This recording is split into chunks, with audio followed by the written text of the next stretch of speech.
প্রকাশ karate জমানা অতীত। দলের রাশ এখন সীতারাম বুদ্ধদেবদের হাতে। দলের এই উদারপন্থী নেতারা সবসময় বৃহত্তর স্বার্থে কংগ্রেসের সঙ্গে সমঝোতার পক্ষে। রাজ্য রাজনীতিতে এবার সেই সমঝোতার সম্ভাবনায় নতুন করে উস্কে দিলেন বুদ্ধ ঘনিষ্ঠ গৌতম দেব। বিজেপির বিরুদ্ধে আমরা একাধিক রাজ্যে, যেখানে আমাদের পার্টি নেই, ছোট পার্টি, সিপিআই ছোট পার্টি, 100টা প্রার্থী হবে, আমরা 5টা প্রার্থী দিয়েছি। 95টা প্রার্থীতে লড়াই হচ্ছে বিজেপির সাথে কংগ্রেসের, আর 5টা প্রার্থী আমরা দিয়েছি। আমরা সেখানে কি স্ট্যান্ড নিই? আমরা লোককে বলি ওই 5টা জায়গায় আমাদের লোককে ভোট দেবেন, আর বাকি 95টা জায়গায় কি বলবি? আমাদের তো 10টা ভোটার আছে। আমরা বলি ওখানে বিজেপিকে হারানোর জন্য যে উপযুক্ত তাকে ভোট দেবে। হোয়াট ডাজ ইট মিন? একমাত্র কংগ্রেস আছে, ইট মিনস যে কংগ্রেসকে ভোট দেবে। গৌতম দেবের ব্যাখ্যা স্পষ্ট, বিজেপি অস্পৃশ্য, কিন্তু কংগ্রেস কখনোই নয়।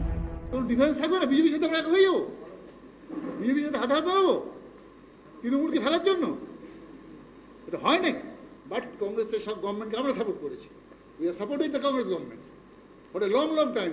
4 বছর 4.5 বছর আমরা সাপোর্ট করেছি কংগ্রেসের সাথে। আমরা অনেক আন্দোলন, যেখানে কংগ্রেসের নেতারা থাকছেন, আমরাও থাকছি, আমরা করছি। বিধানসভা ভোটের আর 1 বছরও বাকি নেই, আবার ভোটের ধাকে কাঠি পড়েছে তেমনও নয়। হঠাৎ তাহলে কংগ্রেসের সঙ্গে সমঝোতার পক্ষে গৌতম দেবের এই সওয়াল কেন? আমরা এখনই মনে করছিলাম we are enough powerful, CPM or left front together to make ensure the defeat of the Trinamool possible in Bengal. No, আমাদের আরো শক্তি হবে।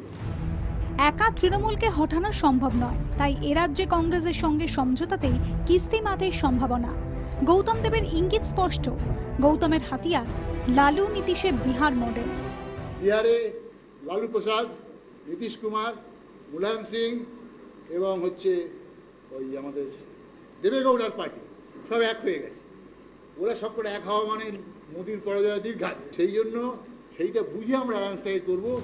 তবে পোরখা গৌতম দেব বুঝছেন, এ রাজ্যে কংগ্রেস ক্ষয়িষ্ণু শক্তি। তাদের সঙ্গে জোট করে সাফল্য তখনই সম্ভব যদি মোদি মমতার সম্পর্ক এখনকার মতোই থাকে। সেক্ষেত্রে সংখ্যালঘু ভোটে তৃণমূলের আধিপত্যে ভাঁটা পড়বে।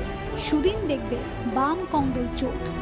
বাম কংগ্রেস সমঝোতা কতদূর এগোবে অথবা আদৌ এগোবে কিনা তা অনেকটাই নির্ভর করছে মমতা বন্দ্যোপাধ্যায়ের নরেন্দ্র মোদীর বন্ধুত্ব বিধানসভা নির্বাচনের আগে ঠিক কোন পর্যায়ে থাকে তার উপরে।